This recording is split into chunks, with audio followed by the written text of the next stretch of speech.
এরা উম্মে হাইমান, আমার কলিজা পেটে কান্না আসে। আমার সন্তান বাবারে দেখার জন্য মদিনায় আসে। মদিনায় এসে বাবার কবর জিয়ারত করলো। রে বাবার কবর জিয়ারত শেষ, মক্কা নগরীতে রওনা দিলাম। রাস্তার মধ্যে আমার শরীরে তো জ্বর, প্রচন্ড জ্বর আমার শরীরে, আমার দিলে সাক্ষী দেয় রে আমিও দুনিয়ার জমিনে বেঁচে থাকবো না। আমার কষ্ট লাগে, আমার এতিম সন্তানটা মা হারা হয়ে যাবে।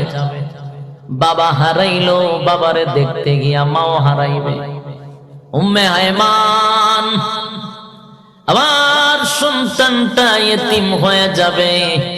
সন্তানটারে জড়ায়া ধইরা আমেনা কান্দে আর বলে, বাবা মুহাম্মদ, বাবারে দেখতে আইসা মারো হারাইবি। এই যে আমেনা কান্দে, 3 দিন ধরে একা দ্বারা ওনার শরীরে প্রচন্ড জ্বর। এক পর্যায়ে জ্বরে আক্রান্ত হইয়া আল্লাহর পয়গম্বরের আম্মা আমেনা মারা গেলেন। নবীজি একেবারে এতিম, মাও নাই বাবাও নাই। এই অবস্থায় আম্মা জানকে রাস্তার মধ্যে কবর দিয়ে ওই কাফেলা মদিনার দিকে রওনা দিল। ওই দিকে দাদা আব্দুল মুত্তালিব অপেক্ষার প্রহর গণে, কিন্তু তারা তো মদিনার থেকে কাফেলা নিয়ে এখনো মক্কায় ঢুকে নাই। বৃদ্ধ মানুষ চতুর্দিকে দৌড়ায়, কোন সময় আমার মা আমেনা আসবে। চতুর্দিকে রাস্তার দিকে তাকিয়ে আছে, কিন্তু আম্মা জান আমেনা ফিরে না। কাফেলার অপেক্ষায় আছে, কাফেলা আসে না। খানায় কাবার উপরে ওইটা দেখে দূর, বহু দূর একটা কাফেলা দেখা যায় আসতেছে। কাছাকাছি আসার পরে তাকায়া দেখে ওই কাফেলার ভিতরে আম্মা জান আমেনা নাই। আব্দুল মুত্তালিব একটা চিৎকার দিয়ে বলেন, আমার সন্তানেরা কোথায় রে? আমার আবার কপালটা পুড়ে গেল। ওই তাকায়া দেখ, কাফেলার মধ্যে আমার মা আমেনারে দেখা যায় না রে। এর দ্বারায় বোঝা যায় আমেনা ওই কাফেলায় না থাকার উদ্দেশ্য হলো আমার নাতি মাও হারায়া ফেলছে। আব্দুল মুত্তালিব কান্দে, এই কুড়াট্টু কমান, এত রিবাব দিলে কেমনে, হালকা দেন, হালকা দেন। আব্দুল মুত্তালিব দৌড়ায় চতুর্দিকে, কাফেলার দিকে দৌড়াইতে আছে। গিয়া দেখে আল্লাহর পয়গম্বর দাদারে দিকে দৌড়ায়। দাদাও সামনে যায়, নবীজিও দৌড়ায়। দৌড়াইয়া দাদারে জড়াইয়া দইরা নবী কান্দে, আরে প্রাণের দাদা,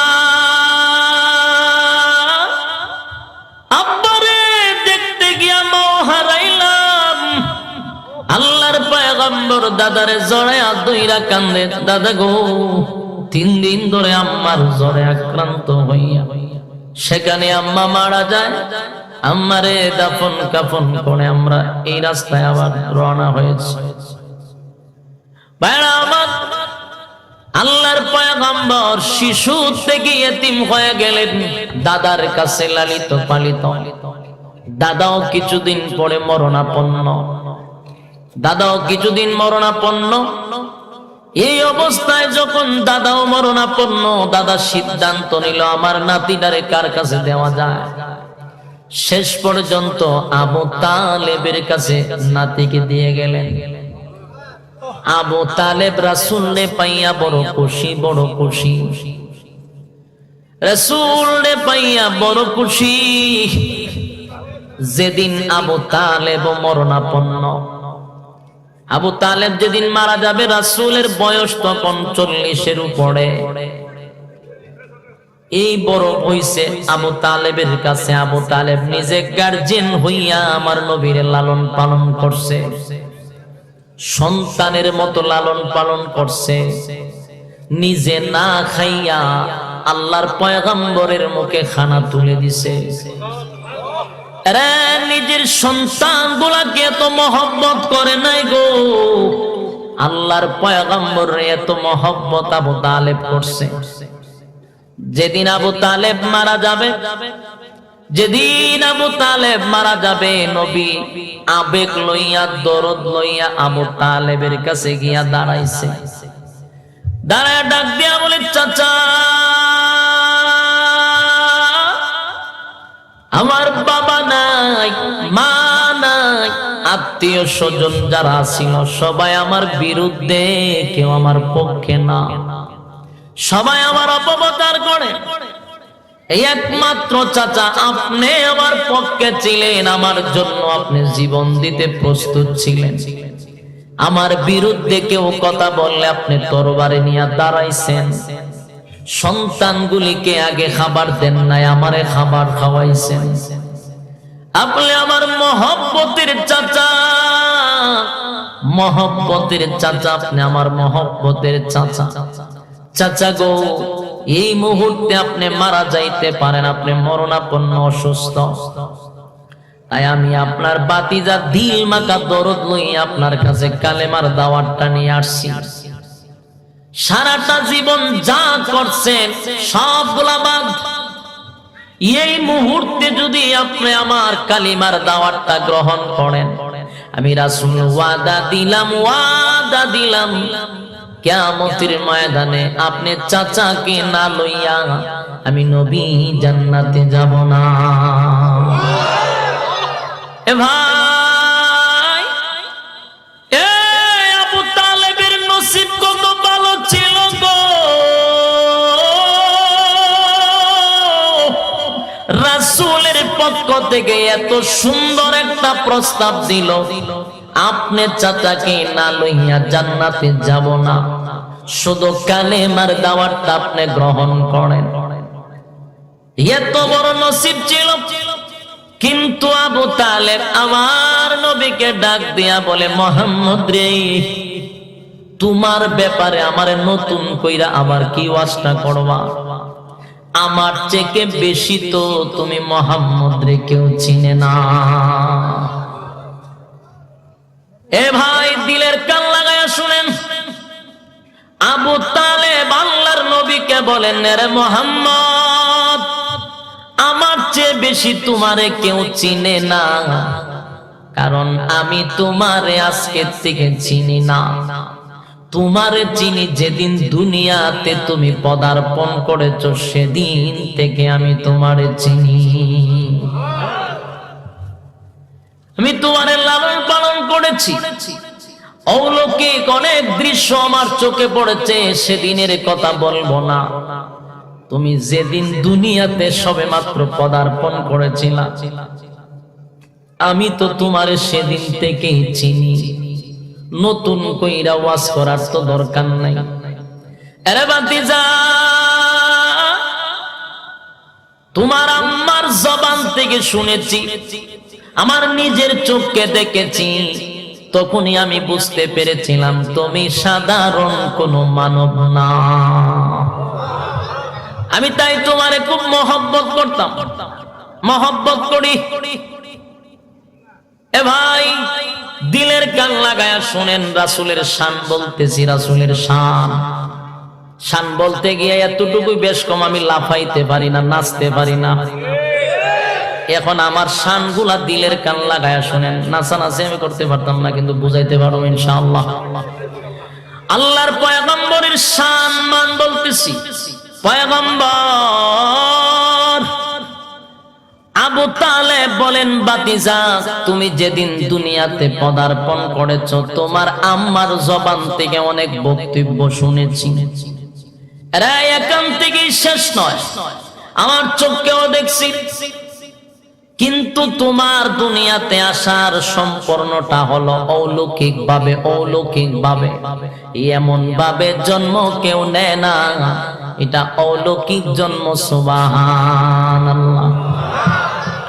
এ ভাই, অলৌকিক ভাবে কেমনে? আম্মা জান আমেনা বলেন, পৃথিবীর সন্তানরা যখন জন্ম নেয়, মার বড় কষ্ট হয়। 10টা মাস 10 দিন মা তারে পেটে রাখতে গিয়া 10টা মাস 10 দিন পেটে রাখতে গিয়া মার যে কত কষ্ট হয় পৃথিবীর কোনো পুরুষ বলতে পারবে না মা ছাড়া। এই জন্যই আল্লাহ মার গুণ 3 বাড়ায়া দিছে।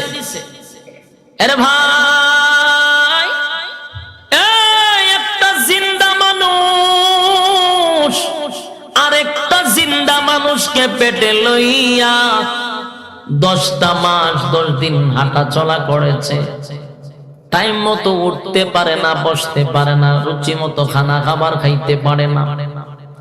এত কষ্টের সাথে মা 10 মাস 10 দিন তোমার পেটে রাখছে, এখানে কষ্ট শেষ নয় গো।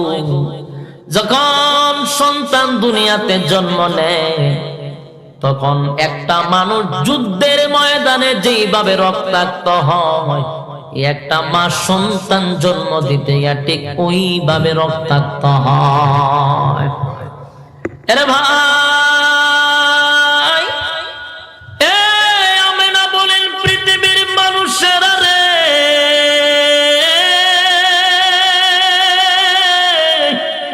আমার সন্তানকে আমি 10টি মাস 10 দিন পেটে ধারণ করেছি, কিন্তু আমি আমেনা খানায় কাবার কসম করে বলতে পারি আমি আমার সন্তানের জন্ম দিয়েছি, 10 মাস 10 দিন পেটে রেখেছি।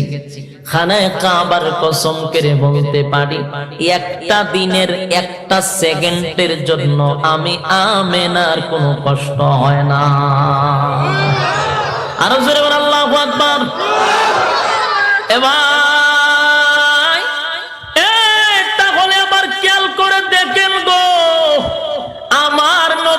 জানতেও মাকে কষ্ট দেয় নাই, এটা নবীর শান, ঠিক না?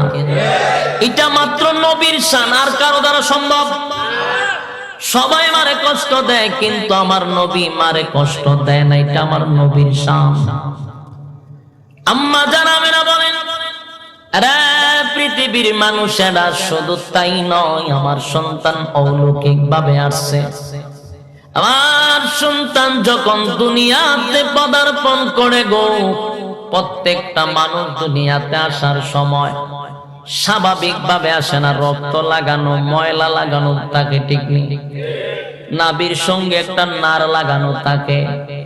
আমার সন্তান সবার থেকে আলাদা, দুনিয়াতে যখন আসে আমার সন্তানের শরীরে কোনো ময়লা নাই, কে যেন তার জান্নাতের পানি দিয়া গোসল করাইয়া নার কেটে মেশকে আম্বর লাগাইয়া দুনিয়াতে পাঠায়, গোটা গড়টা যেন সুগ্রানে মুখরিত। এটা আমার নবীর শান, এটা আমার নবীর শান। নবীর শান কারে কয় গো? এটা আমার নবীর শান, আমার নবীর শান। আম্মা জান আমেনা এখানেই শেষ করে নাই। আরে আম্মা জান আমেনা বলে, আরে পৃথিবীর মানুষেরা এখানেই আমার নবীর শান, আমার সন্তানের অলৌকিকতা শেষ নয়। আমার সন্তান যখন দুনিয়াতে আসছে আমি তাকায়া দেখি অলৌকিক ভাবে বলতে আমার সন্তান দুনিয়াতে আসার সময় আল্লাহ তারে নূরের টুপি পরিধান করাইয়া দুনিয়াতে পাঠাইছে। আমার নবীর লজ্জাস্থান কেউ দেখতে পারে নাই, জোরে বল সুবহানাল্লাহ। শুধু তাই না, আম্মা জান আমেনা বলেন পৃথিবীর মানুষেরা যখন দুনিয়াতে জন্ম নেয়, যতটা বাচ্চা কাচ্চা দুনিয়াতে পদার্পণ করে দেখবেন কানতে কানতে দুনিয়াতে আসে, দেখছেন নি? এই কান্দে যেটা কি মা বাবার দরদি হইয়া কান্দে, আত্মীয় স্বজনের দরদি হইয়া কান্দে না, আত্মীয় স্বজনের দরদি হইয়া কান্দে না, এরে মা বাবার দরদি হইয়া কান্দে না। এই কান্নাটা হলো বাচ্চার ব্যক্তিগত কান্না। জোরে কোন ঠিক নেই? এটা ব্যক্তিগত কান্না। এই কান্নাটা কারো দরদি হইয়া কান্দে না গো, এই কান্নাটা যার যার ব্যক্তিগত কান্না। আম্মা জান আমেনা বলেন, পৃথিবীর সন্তানেরা দুনিয়াতে জন্ম নিছে কানতে কানতে। আমার সন্তান আব্দুল্লাহর ছেলে মোহাম্মদ দুনিয়াতে আসছে কানতে কানতে। কিন্তু পৃথিবীর সন্তানের কান্না আর আমার সন্তানের কান্নার মধ্যে উল্লেখযোগ্য একটা বেশ কম আছে। আমার নবীজি কাঁদছে, तमाम পৃথিবীর মানুষ কাঁদছে গো, কিন্তু কান্নায় কান্নায় বেশ কম আছে রে, কান্নায় কান্নায় বেশ কম আছে। আমেনা বলেন, আমি তাকায়া দেখি সর্বপ্রথম দুনিয়াতে আমার সন্তান আয়েশা সেজদারত অবস্থায় দুনিয়ায় আসছে। আসা মাত্রই মালিকের কুদরতি পায়ে সেজদায় পড়ে গেছে। এই দুনিয়ার মানুষের দ্বারা সম্ভব? আয়াত দুনিয়ার মানুষের আয়েশাই কি সেজদা করতে পারবো? এটা আমার রাসূলের শান। এ আমার নবী দুনিয়াতে আসার পরে সর্বপ্রথম শুকরিয়া আদায় করছে আল্লাহ। মাওলার কুদরতি পায় আমার নবী সেজদায় পড়ে গুনগুনাইয়া নবী কান্দে। আম্মা যারা আমেনা বলেন, আমার সন্তান সেজদায় পড়ে কান্দে রে, আমার সন্তান কান্দে, গুনগুনাইয়া কান্দে। আমি দেখলাম আমার সন্তান কেন কান্দে, কার দরদি হইয়া কান্দে। কাছে গিয়া দেখি আমার সন্তান সেজদায় পইরা আমার সন্তান কান্দে, রব্বি হাবলি উম্মতি। আল্লাহু আকবার বলেন। জবান বন্ধ রাখবেন না, আওয়াজ দিয়ে বলেন আল্লাহু আকবার। আমার নবীজি সেজদায় পইরা কান্দে, রব্বি হাবলি উম্মতি উম্মতি বলে কান্দে। এ ভাই,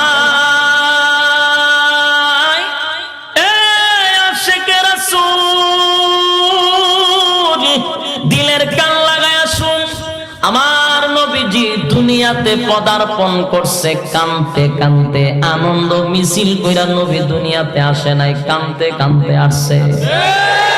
আমার নবী আয়েশা তোর আমার জন্য কাঁদছে, তোমার আমার জন্য নবী কাঁদছে, আসার পরেই নবী কাঁদছে। এটাও আমার নবীর শান, আমার নবীর মা। এ ভাই, এ তোমার আমার নবীর কত মায়া গো, দুনিয়াতে আইসাই নবী উম্মতরে ভুলে না। নবী আয়েশা উম্মতি উম্মতি বলে নবী কান্দে রে, উম্মতি উম্মতি বলে নবী কান্দে।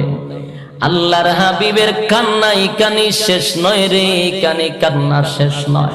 নবী আরো কাঁদছে, আরো কাঁদছে, উম্মতের জন্য জীবনটা বর নবী কাঁদছে। আজকে যদিও উম্মতরা লাফায় আর ফালায়, কিন্তু আমার নবী কাঁদছে। এ 12ই রবিউল আউয়াল সুবে সাদিকের সময় নবী দুনিয়াতে পদার্পণ করেছে কানতে কানতে। আবার ঠিকই 12ই রবিউল আউয়াল মাসে জীবনের শেষ বিদায় নিছে কানতে কানতে। নবী আসলেন কানতে কানতে, গেলেন কানতে কানতে, মাঝখানে উম্মতের জন্য কানলো। 1500 বছর পরে আমরা নবীর আগমনে আর মৃত্যুর সাথে মিলাইয়া আনন্দ মিছিল করার পরে আমরা পেট বইরা খানা খাই, এটা নবীর আশিক না। কারণ আমার নবী কাঁদছে, আমিও কাঁদবো নবীর জন্য, ঠিক কিনা? এই সাহাবায়ে কেরাম নবী দুনিয়ার থেকে বিদায় হওয়ার পরে কাঁদছে গো। সাহাবীরা নবী দুনিয়ার থেকে বিদায় হওয়ার পরে কাঁদছে। ইতিহাস পড়ছি আমরা, বিশ্ব নবীর জীবনী পর বাবাদের গির্জা কাহিনীর মধ্যে কিচ্ছু পাইবি না অবাঞ্ছক কথাবার্তা, এরে ভিত্তিহীন কথাবার্তা। আর কিছু পাইতে হলে সিরাত ইবনে হিশাম পর পাইবি, আরে বিশ্ব নবীর জীবনী পর পাইবি, সিরাতে মুস্তাফা পর পাইবি, সঠিক তথ্য পাইবি, রাসূলের জীবনের অলৌকিকতা পাইবি। পাওয়ার জন্য স্টাডি করতে হবে, পড়তে হবে, ঠিক কি না? এ ভাই, সাহাবায়ে কেরামদের জীবনী পড়ছি, হায়াতুস সাহাবা নামক কিতাব পড়ছি, সাহাবীদের জিন্দেগি পড়ছি, 4 জন খলিফার জিন্দেগি আমি পড়ছি। 4 জন খলিফার জিন্দেগি পড়তে গিয়া দেখলাম হযরত আবু বকর রাসূল দুনিয়া থেকে বিদায় হওয়ার পরে এমন কান্না কাঁদছে যার চোখ দিয়া দাগ পড়ে গেছিল। এই সাইডে কালো রেখ পড়ে গেছে। একমাত্র কানতে কানতে কানতে নবীর চোখ দিয়া, নবীর সাহাবীর চোখ দিয়া কালো রেখ পড়ে গেছে। কান্না শেষ নয়। নবীর মসজিদের মুয়াজ্জিনের ইতিহাস বহু শুনছেন, বহু আলোচনা হইছে। নবীর সাহাবীদের কত মায়া ছিল, তাদের জীবনী পড়বেন। আবু বকর 2 বছরের উপরে বেঁচে ছিলেন, ওনার জিন্দেগি আছে। 4 জন খলিফার নামের একটা কিতাব আছে, এটা পড়বেন। নবী দুনিয়া থেকে বিদায় হওয়ার পরে সাহাবীরা কি করছে এটা আমাদের করা দরকার। মন গড়া করলে হবে না। আমি ইতিহাস পড়ে পাইলাম, নবী দুনিয়া থেকে বিদায় হওয়ার পরে সাহাবায়ে কেরামরা বেতায় ব্যতীত হইয়া কানতে কানতে সাহাবীরা মাঝে মধ্যে এমন অবস্থা হতো ঘুইরাইয়া কান্ত। এরা নবীর বিরহ বেতা বরদাস্ত করতে পারত না। নবীর একজন মহব্বতের সাহাবী, মসজিদের মুয়াজ্জিন, মসজিদে নববী বেলালে হাবশী রাদিয়াল্লাহু তাআলা আনহু নবীর পিছনে তাইকা তাইকা নামাজ পড়তেন, আজান দিতেন, ইকামত দিতেন। নবী তারে মহব্বত করত, এত মহব্বত। সেই বেলাল নবী দুনিয়া থেকে বিদায় হওয়ার পরে কইরে আনন্দ নাই। বেলাল বরদাস্ত করতে পারছে না নবীর মৃত্যুটা, বড় কষ্ট পাইছে। ওই মসজিদে নববীতে বেলাল আর কোনোদিন আজান দেয় নাই। কারো পিছনে দাঁড়াইয়া বেলাল নামাজ পড়তে চায় না। বেলাল বলে, আমি যে আজান দিব, নামাজ পড়ব, আমার নবীর জায়গাত অন্য কেউ দাঁড়াইয়া নামাজ পড়াবে, আমি বরদাস্ত করতে পারবো না, আমার কলিজা পেটে যাবে। তাই বেলাল মদিনায় তাকলেন না। যদি মদিনায় তাকিরে আমার আজান দিতে হবে, মসজিদে নববীতে নামাজ পড়তে হবে। তাই বেলাল বেতাই ব্যতীত হইয়া মদিনাটা ত্যাগ করলেন, মদিনা ছেড়ে দিলেন। মদিনা ছাইরা দূর, বহু দূর দামেস্কে চলে গেলেন। এরে বহু দূর দামেস্ক, অনেক দিনের রাস্তা অতিক্রম করে দামেস্কে যেতে হয়। আজকেও যারা মক্কা মদিনায় যান, কোথাও বেলালের রওজা নাই, দামেস্কে বেলালের রওজা। এখন ইতিহাস সাক্ষী দেয় দামেস্কে কেন গেল, ঠিক নেই? মক্কা মদিনা তুইয়া দামেস্কে কেন বেলালের খবর? এরা আশিকে রাসূল ইতিহাস পড়ছি। বেলাল মক্কা মদিনা ছেড়ে দামেস্কে যাওয়ার কারণ হলো, যেই মক্কা মদিনায় আমার নবী নাই, ওই মদিনায় আমি বেলাল কেমনে থাকবো গো? আমি যদি রাস্তা দিয়া হাঁটি, আমার রাসূলের স্মৃতিগুলো আমার চোখের সামনে ভেসে উঠবে, আমি বরদাস্ত করতে পারবো না, বরদাস্ত করতে পারবো না। আমি মসজিদে নববীতে আজান দিব, নবী নামাজ পড়াইবে না, অন্য কেউ দাঁড়াইয়া নামাজ পড়াবে, আমার নবীর জাগাত আমি বরদাস্ত করতে পারবো না। তাই বেলাল কলিজা বড় বেদনা লইয়া মদিনা মক্কা ত্যাগ করে দামেস্কে গিয়া পড়ে আছে। কানতে কানতে বেলাল বেহুশ হয়ে যায়। একদিন, 2 দিন নাই, আরে 6টা মাস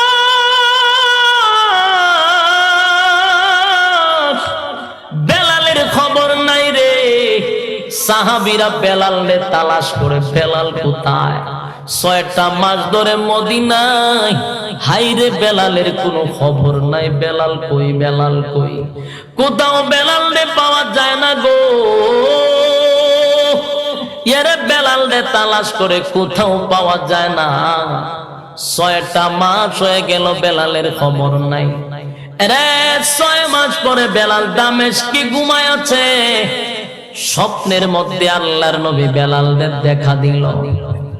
ডাক দেয়া বলে, বেলাল, এ বেলাল, আমি নবীর জন্য কি তোর মায়া হয় না রে? আমি নবীর কথা কি তোর স্মরণ হয় না?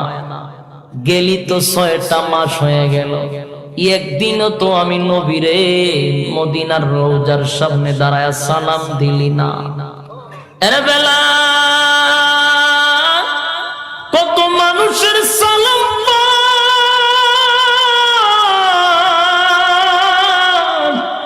কিন্তু আমার বেলালের সালাম পাই না রে। আমার বেলালের সালাম আমি পাই না। বেলাল কেমনি রে আমারে ভুইলা গেলি? নবী স্বপ্নের মধ্যে বেলালরে সাক্ষাৎ দেয়। বেলাল স্বপ্নের মধ্যেই হাউ মাউ করে কান্না শুরু করে দিল।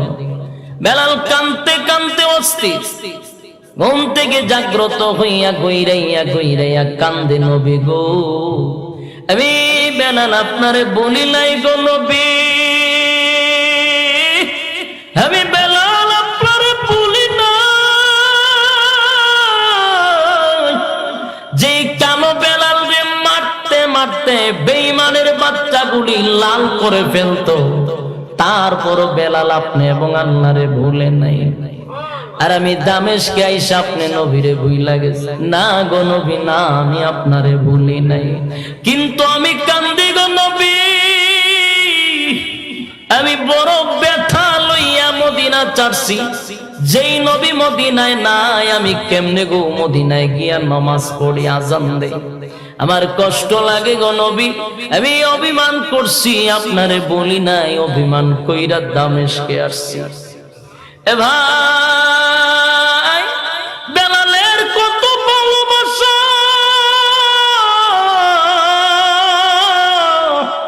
নবীর জন্য বেলালের কত ভালোবাসা। বেলাল বুক ভরা বেদনা লইয়া দামেশকে কান্দে নবীর ব্যথায়। নবী বেলালের দেখা দিয়া বলে, আয় বেলাল, একটু সালাম দিয়া যা আমার রওজার সামনে। বেলাল স্বপ্নে দেখা ঘুম থেকে জাগ্রত হইয়া দৌড়াইতে দৌড়াইতে বহু দূরের রাস্তা, অনেক দিনের রাস্তা অতিক্রম করে মদিনায় ঢুকলো বেলাল নবীরে সালাম দেওয়ার জন্য। আরে নবীরে সালাম দেওয়ার জন্য বেলাল মদিনায় ঢুকলো রে। যেই মাত্র মদিনার কাছাকাছি চলে আসলো, অনেক মানুষের নজরে কালো বেলালের চেহারা দেখা যায়। মানুষগুলি দূর থেকে ডাক দিয়া বলে, ওই দেখ বেলাল আসতেছে, বেলাল আসতেছে। এ ভাই, বেলাল মদিনায় আইসা কারোর সঙ্গে কথা বলে না, বুক ভরা বেদনা লইয়া নবীর রওজার সামনে আইসা দাঁড়াইছে। দাঁড়ায়া কানতে কানতে বেলাল বেহুশ হয়ে যায়। আয়েশা নবীর রওজার সামনে সালাম দেয়, আসসালাতু ওয়াসসালামু আলাইকা ইয়া রাসূলুল্লাহ, আসসালাতু ওয়াসসালামু আলাইকা ইয়া হাবিবাল্লাহ। আগা নবীজি, আমি বেলাল আপনার বলি নাই গো নবী, আমি বেলাল আপনারে বলি না, আপনারে বলি নাই, আমি যে বুক ভরা বেদনা লইয়া অভিমান কইরা আমি মদিনা ছাড়ছি, আমি যে আপনারে কত ভালোবাসি গো নবী, কেমনে বুঝায় আমি কত ভালোবাসি। আমি বেলাল যদি মদিনায় থাকি গো নবী, যেই রাস্তা দিয়ে আমার নবী যাইতো, ওই রাস্তার কাঁটাগুলি আমি বেলাল সরাইয়া দিতাম। আমার নবী আমারে বেলাল বইলা ডাক দিত, কলিজা ঠান্ডা হয়ে যেত। আজকে আমার নবী নাই, আমি কার কাছে থাকবো? আমারে বেঈমানরা কত মার মারলো, আমি গোলামের ঘরের গোলাম ছিলাম, আপনার প্রেমে পাগল হইয়া আমি এত নির্যাতন সহ্য করছি, আপনারে ভুলি নাই। বেলাল নবীর সালাম দিয়া রওজা জিয়ারত করে আবার বুক ভরা বেদনা লইয়া মদিনার দিকে, দামেস্কের দিকে রওনা দেয়।